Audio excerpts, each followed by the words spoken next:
महान दानी ऋत्विक ध्वज के जीवन के सामने हमारा जीवन कुछ भी नहीं। आप हमें केवल पता बताएं। सच में सम्राट, आप एक महान त्यागी हैं, इसीलिए आपके गुणों ने आपका मार्ग पहले से ही तय कर रखा है। क्षमा करना देवी, हमें कोई मार्ग दिखाई नहीं दे रहा है। जिस स्थान से मार्ग बंद दिखे वही होगी आपकी दिशा। आज्ञा दीजिए सम्राट।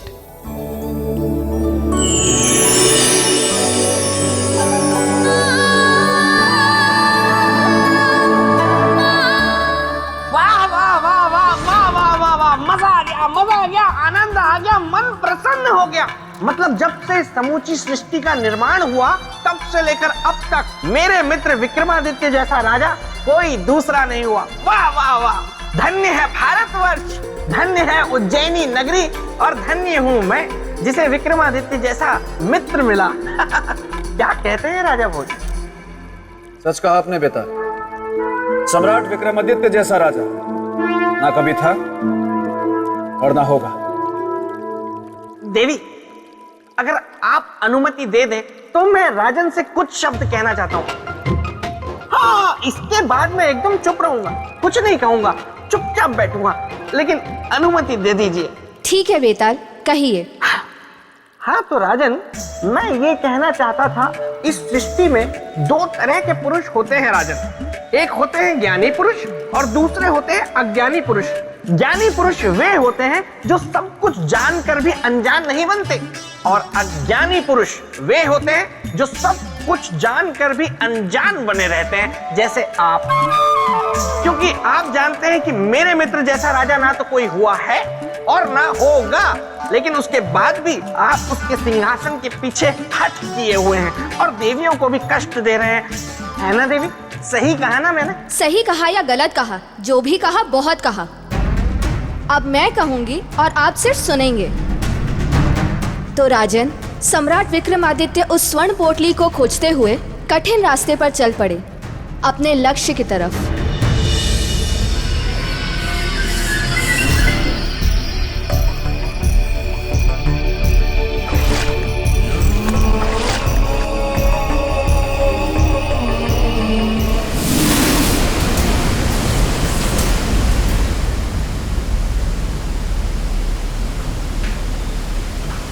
कहाँ जाए हम?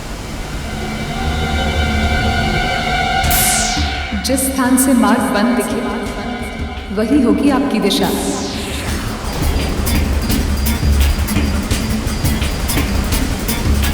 किंतु उस देवी के अनुसार जहां मार्ग दिखना बंद हो जाए वही हमारी दिशा है।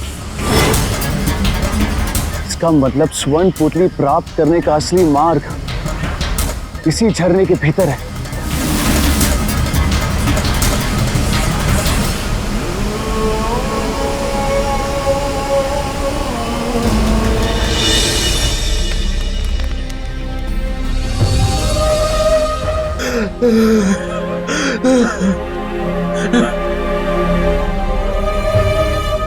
इसका जीवन समाप्त होने में केवल कुछ ही पल शेष हैं। नहीं बचा पाएंगे सम्राट विक्रमादित्य इसका जीवन। आपने सही कहा, अब तो स्वर्ण पोटली लाना असंभव है। उधर आकाश में सूर्य की आखिरी किरण डूबेगी तो इधर इसके जीवन की आखिरी किरण अस्त होगी।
और इस प्रकार सम्राट विक्रमादित्य स्वर्ण पोटली पाने में असफल रहे। राजन, क्या आप बता सकते हैं कि सम्राट विक्रमादित्य से क्या चूक हुई? क्षमा देवी क्षमा, लेकिन मैं ये बात नहीं मानूंगा, क्योंकि मेरा मित्र विक्रम त्याग का दूसरा नाम था। हाँ, मेरी बात नहीं सुनी। बेताल, हम वही कह रहे हैं जो हुआ, और वो सच में आश्चर्यचकित कर देने वाली बात थी। राजन, बताइए, इस पूरी परीक्षा में सम्राट विक्रमादित्य से कहाँ चूक हुई? बोलिए राजन, बोलिए ना। वैसे तो आप बहुत बोलते रहते हैं, लेकिन जब जब मेरे मित्र विक्रम का कोई प्रश्न आ जाता है, आप एकदम चुप्पी साध लेते हैं, धीर गंभीर हो जाते हैं, कुछ नहीं बोलते। लेकिन आपको बोलना होगा, इस प्रश्न का उत्तर देना होगा आपको। बोलिए बोलिए बोलिए, बोलते क्यों नहीं? आप क्यों मौन हैं? आप बोलिए, आप सोच। बेताल! क्षमा देवी क्षमा, मुझे कुछ कीजिएगा मत। मैं चुप रहूंगा, मैं कुछ नहीं बोलूंगा। मैं यहाँ से चला नहीं जाऊंगा, मैं यहीं रहूंगा, पास में जाकर मैं बैठ जाऊंगा और आपको देखूंगा।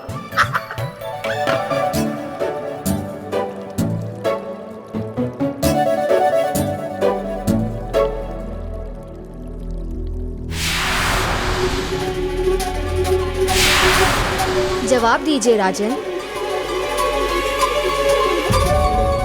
लक्ष्य को प्राप्त ना करना असफलता नहीं होती देवी। तो क्या असफलता है? हाँ देवी, सच्चे अर्थ में त्यागी पुरुष के लिए सफलता होती है कि मृत्यु को अपने सामने देखकर भी अपने प्रयास से पीछे नहीं हटना। सच्चे त्याग की यही परिभाषा, दूसरों के लिए जीना और दूसरों के लिए मरना। ऐसे महात्यागी पर संदेह निराधार।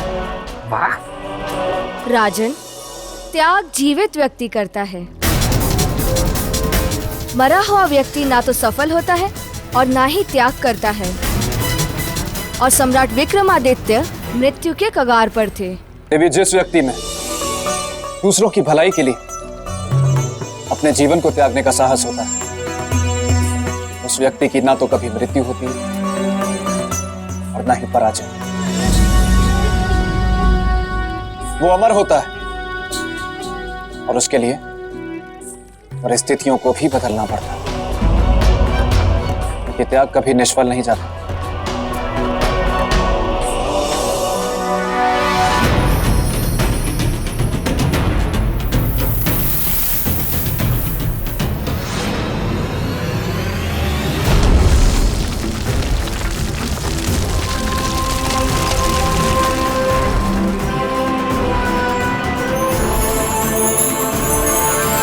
अब हमारा संकल्प पूरा हुआ, पहुंच गए स्वर्ण पोटली के पास। अब हमारे मित्र को बचा लेंगे हम।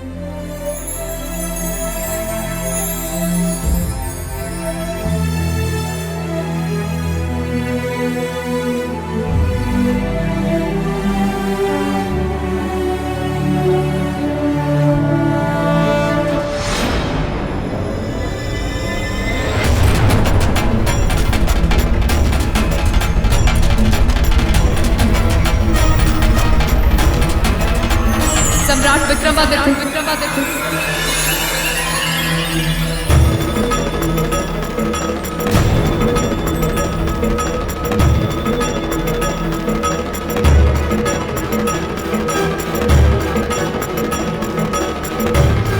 देवी आप? हाँ, मैं यक्षलोक की राजकुमारी यक्षिनी हूं। सम्राट, इस पोटली को वापस रख दीजिए, क्योंकि ये स्वर्ण पोटली इस स्वर्ण लोक का आधार है, और आधार के हटने का अर्थ है स्वर्ण लोक का अंत।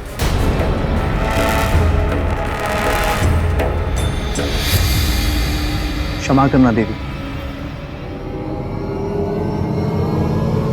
परंतु ये स्वर्ण पोटली हम आपको वापस नहीं कर सकते, क्योंकि ये किसी के जीवन का आधार है, और इसे वापस करने का अर्थ है उसके जीवन का अंत। किसके? हमारे मित्र मित्र? ऋत्विक ध्वज। स्वर्ण पोटली से जीवन की रक्षा? किंतु जीवन की रक्षा तो दवा से होती है ना? बीमार मनुष्य की रक्षा दवा से होती है देवी, परंतु हमारे मित्र बीमार नहीं है, तो फिर? महादानी है वो, और इसीलिए हमारा इस स्वर्ण पोटली को उन तक पहुंचाना आवश्यक है। कृपया हमें इसे ले जाने का मार्ग बताएं, जिससे ये स्वर्ण लोक भी नष्ट न हो। और आप इस पोटली को भी साथ ले जाएं। हाँ देवी। तो फिर इसे यहाँ से ले जाने का एक ही मार्ग है। वो क्या? यदि आप अपना शीश काटकर इस स्वर्ण पोटली के स्थान पर रख दें,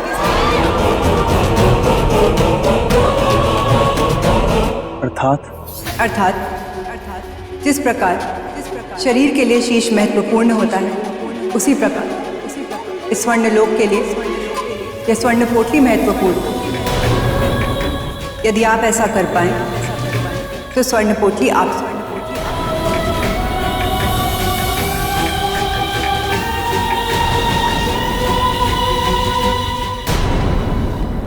बताइए राजन, सम्राट विक्रमादित्य किस चीज का त्याग देंगे, अपने जीवन का या स्वर्ण पोटली का? राजन, प्रश्न बहुत उलझा हुआ है और आप बहुत सुलझे हुए मनुष्य हैं, इसीलिए कहता हूँ क्यों उलझ रहे हैं इस प्रश्न उत्तर की पहेली में। छोड़ दीजिए सब, कह दीजिए देवी से कि मैं इस प्रश्न का उत्तर नहीं दूंगा, मैं जा रहा हूँ अपने राज्य, मुझे और भी बहुत कार्य है। सोचिए राजन, जब आप अपने राज दरबार में पहुंचेंगे तो वहां आपका कैसा भव्य स्वागत होगा, आप पर पुष्प वर्षा होगी, आपकी आरती उतारी जाएगी राजन, आरती। और फिर विरह गीत भी गाए जाएंगे, मंगल गीत गाए जाएंगे। राजा भोज पधारो राजा भोज, अखियां तरस गई दर्शन को। राजा भोज पधारो राजा भोज, अखियां तरस गई दर्शन को। क्षमा देवी क्षमा, मैं भावनाओं में बह गया, इसलिए ये कह गया। बेताल, अब अगर आप चाहते हैं कि आपकी आवाज हमेशा के लिए कौवे जैसी ना रहे तो आप एकदम शांत रहेंगे। जी देवी। तो राजन बताइए, सम्राट विक्रमादित्य किसका त्याग देंगे, जीवन का या स्वर्ण पोटली का? निश्चित रूप से उन्होंने अपना जीवन त्यागा होगा। इतने विश्वास से आप कैसे कह सकते हैं कि उन्होंने अपना जीवन ही त्यागा होगा? आपकी इस बात का आधार क्या है? निस्वार्थ त्याग, किसी और के जीवन को बचाने की उनकी इच्छा, धर्म और वचन को निभाने का संकल्प, और ये केवल वही कर सकता है जो जानता हो कि अमरता और मोक्ष केवल सच्चे त्याग से ही प्राप्त होता है। ठीक है देवी, हम स्वर्ण लोक की सुरक्षा के लिए और अपने मित्र ऋत्विक ध्वज के जीवन को बचाने के लिए अपने प्राणों का त्याग करने के लिए तैयार हैं।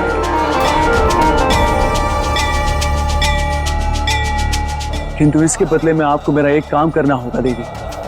क्या? हमारी मृत्यु के बाद आपको ये स्वर्ण पोटली हमारे मित्र ऋत्विक ध्वज को जाकर देनी होगी।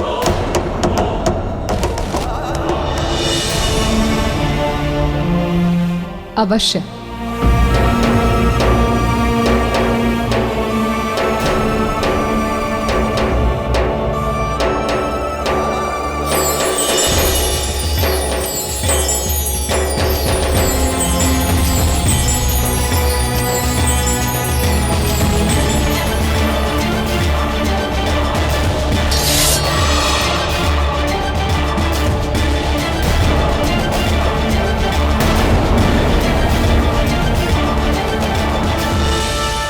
हे परमपिता, अब साक्षी हमारे इस प्राणों के त्याग की।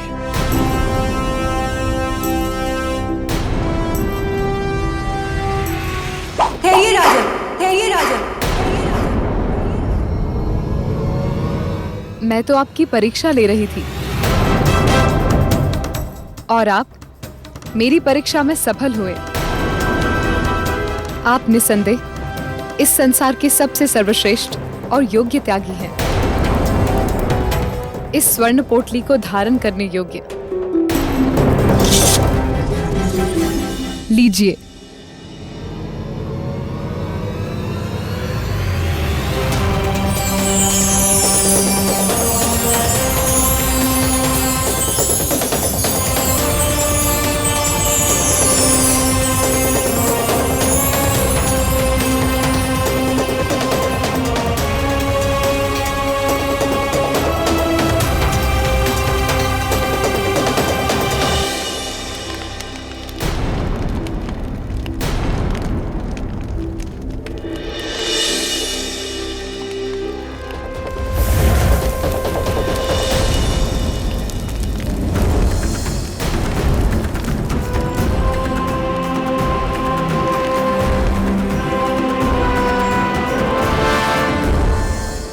आंखें खोलो मित्र।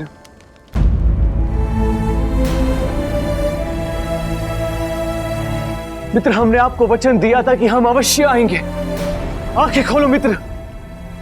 देखो, हम स्वर्ण पोटली भी लाए हैं।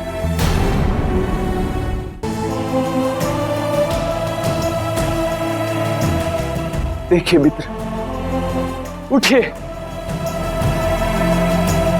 आंखें खोलिए मित्र।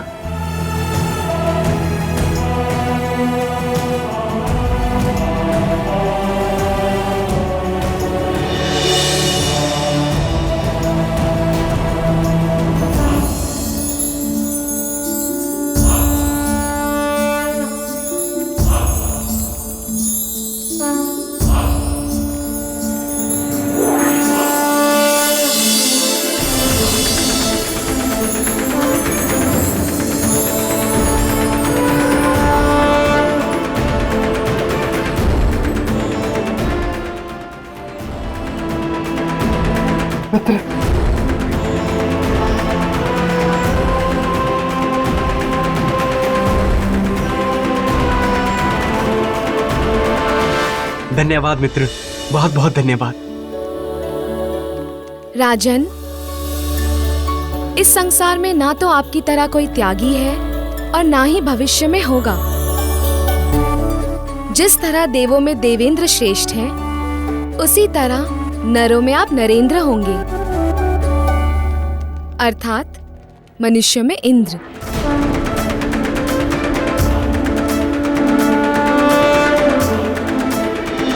तो ऐसे थे हमारे सम्राट विक्रमादित्य।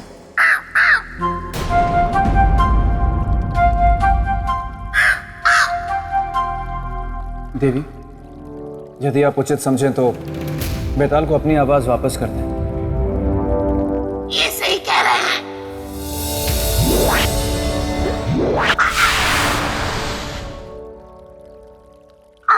कौवा उड़ गया। धन्यवाद देवी, धन्यवाद धन्यवाद धन्यवाद देवी।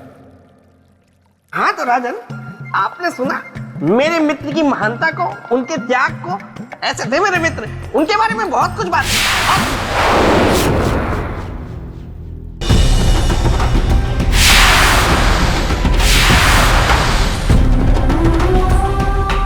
इसलिए इस सिंहासन को धारण करने के लिए सम्राट विक्रमादित्य के समान त्याग का होना आवश्यक है। अब स्वयं को परखिए और बताइए, क्या आप में उनके समान त्याग का गुण है? देवी, स्वयं अपने गुणों का बखान तो मूर्ख करते हैं, बुद्धिमान नहीं। बुद्धिमान अपने गुणों को सिद्ध करते हैं अपने कर्मों से, अपनी बातों से नहीं।